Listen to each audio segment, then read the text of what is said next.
सोनपुर गांव में केशव नाम का एक गरीब मजदूर रहता था।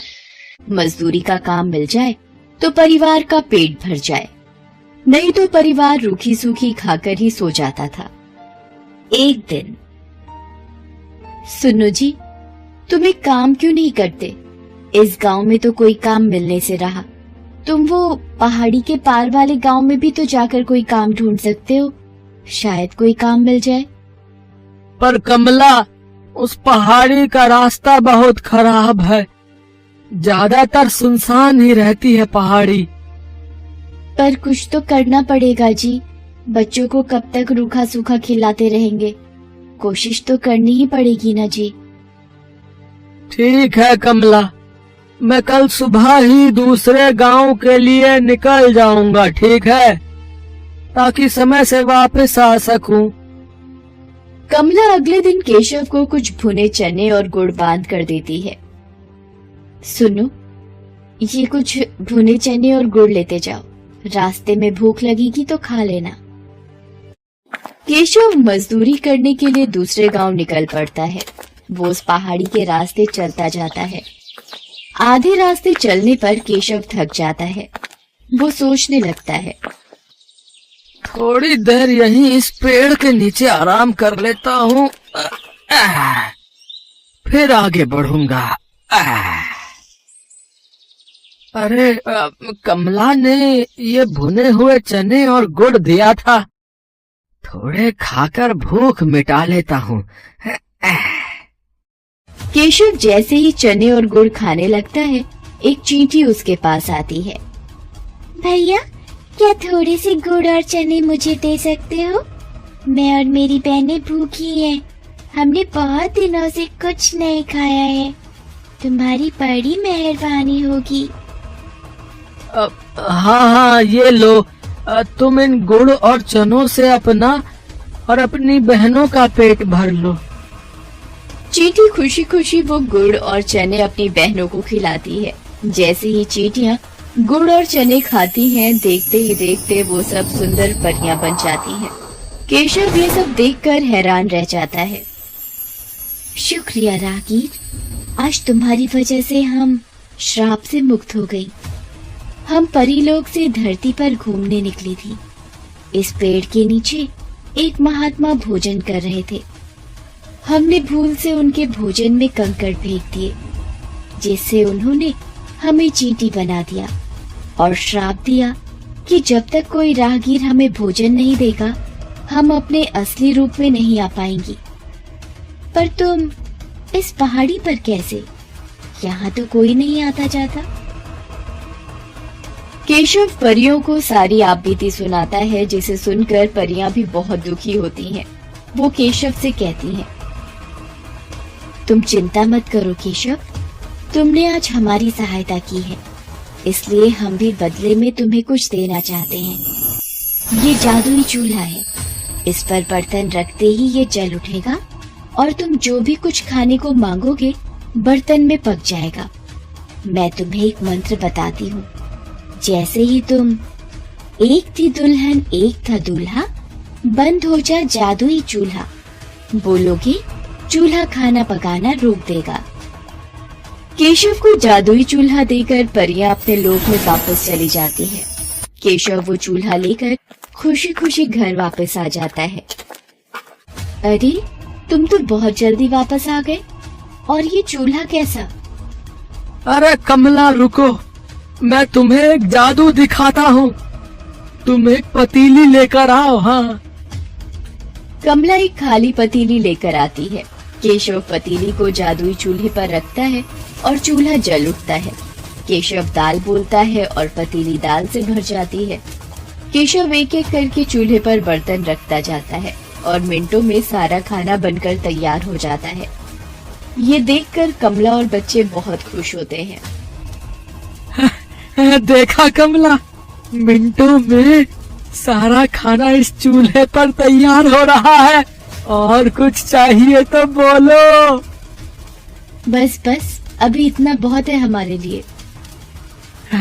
ठीक है, मैं इस चूल्हे को अब बंद कर देता हूँ। एक थी दुल्हन एक था दूल्हा, बंद हो जा जादुई चूल्हा। हाँ। केशव मंत्र बोलता है और चूल्हा बंद हो जाता है। अब केशव के परिवार को भूखा भी नहीं सोना पड़ता था। एक दिन, सुनो जी, मैं सोच रही हूँ क्यों ना हम एक चाय का ढाबा खोल लें। इस चूल्हे पर चाय और पराठे बनाकर बेचा करेंगे। इससे थोड़ी कमाई भी होनी शुरू हो जाएगी और तुम्हारी काम की तलाश भी बंद हो जाएगी। कह तो तुम ठीक रही हो कमला, बिल्कुल ठीक है। अब मैं एक दुकान किराए पर ले लेता हूँ। जो पैसे आएंगे उससे किराया भी भर देंगे और घर खर्च भी निकल आएगा।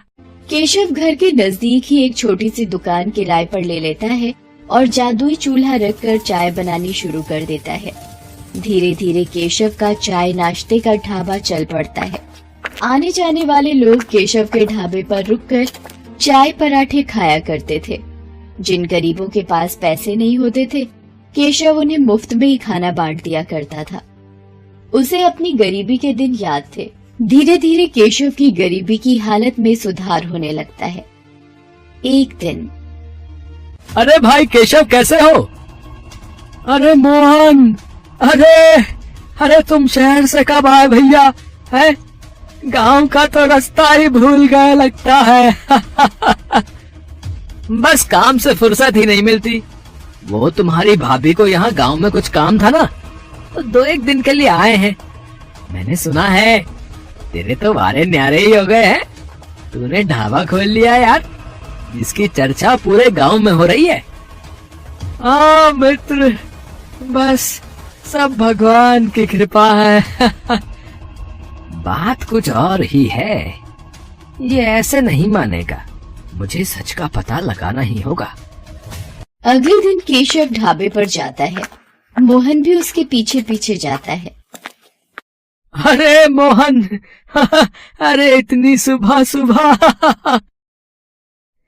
मैंने सोचा कल वापस शहर जा रहा हूँ, तो आज तुम्हारे ढाबे पर ही चाय नाश्ता कर लूं, है कि नहीं? पता नहीं शहर से फिर कब आना हो।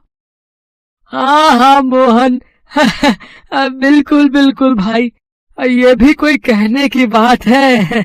अरे तुम बैठो, मैं तुम्हारे लिए चाय और पराठा लेकर आता हूँ ना। केशव ढाबे की रसोई में चला जाता है। मोहन केशव को छुपकर देखने लगता है। अरे ये क्या जादू है? केशव ने इस चूल्हे पर पतीली रखी और खाली पतीली चाय से भर गई। अरे अब ये तवा रख रहा है। ये क्या, पराठा भी बन गया? ये तो कोई जादुई चूल्हा है। अच्छा, तो ये बात है। तभी कहूँ, ये रूखी सूखी खाने वाले ने ढाबा कैसे खोल लिया है? ये चूल्हा वैसे मेरे पास होना चाहिए, मैं इसे चुरा लेता हूँ। हाँ। शाम को जब केशव घर लौट जाता है, मोहन रात के वक्त चूल्हा चुरा कर पत्नी के साथ शहर भाग जाता है। केशव जब ढाबे पर आता है, चूल्हा गायब होता है। अरे कमला, कमला, अरे हमारा जादुई चूल्हा चोरी हो गया है। अब हम क्या करेंगे? कैसे पैसे कमाएंगे? सुनो जी, जो हो गया सो हो गया। इस बहाने हमें मार्गदर्शन तो मिला। अब आप एक नया चूल्हा लेकर इस ढाबे को आगे बढ़ाओ। देखना, आपकी मेहनत रंग लाएगी। केशव एक मेहनती व्यक्ति था, इसलिए उसने फिर से एक नई शुरुआत की। उधर जब मोहन अपनी पत्नी के साथ शहर में अपने घर पहुंचा। जाओ शीला, एक खाली पतीली ले आओ। अभी तुम्हें इस चूल्हे का जादू दिखाता हूँ। जादुई चूल्हे, मुझे पुलाव चाहिए, पुलाव। चूल्हे पर बर्तन रखकर मोहन ने जैसे ही पुलाव बोला, चूल्हा जलने लगा और पुलाव बनता चला गया। मोहन चूल्हे को फूंक मार मार कर बंद करता रहा, पर वो बंद ही नहीं हो रहा था। अरे ये चावल बनने तो बंद ही नहीं हो रहे। अरे ऐसे तो पूरा कमरा भर जाएगा। हम दोनों चावल के ढेर में दबकर मर जाएंगे। शीला, क्या करूं, कुछ समझ नहीं आ रहा है। अब तो एक ही रास्ता है, इस चूल्हे को तोड़ दो। हाँ हाँ, ये ठीक रहेगा। मैं इस घटिया चूल्हे को तोड़ देता हूँ। मोहन गुस्से में चूल्हे को पटक कर तोड़ देता है। चूल्हे के 2 टुकड़े हो जाते हैं और जादू खत्म हो जाता है। चूल्हे की जगह मिट्टी का ढेर पड़ा रह जाता है। केशव को जादुई चूल्हे की मदद से काम मिल जाता है और वो मेहनत से पैसे कमाने लगता है, जबकि मोहन के हाथ में आकर जादुई चूल्हा मिट्टी हो जाता है। किस्मत भी उनका ही साथ देती है, जो ईमानदार और नेक दिल होते हैं। चोर और मक्कार व्यक्तियों के हाथ सदा ही खाली रह जाते हैं।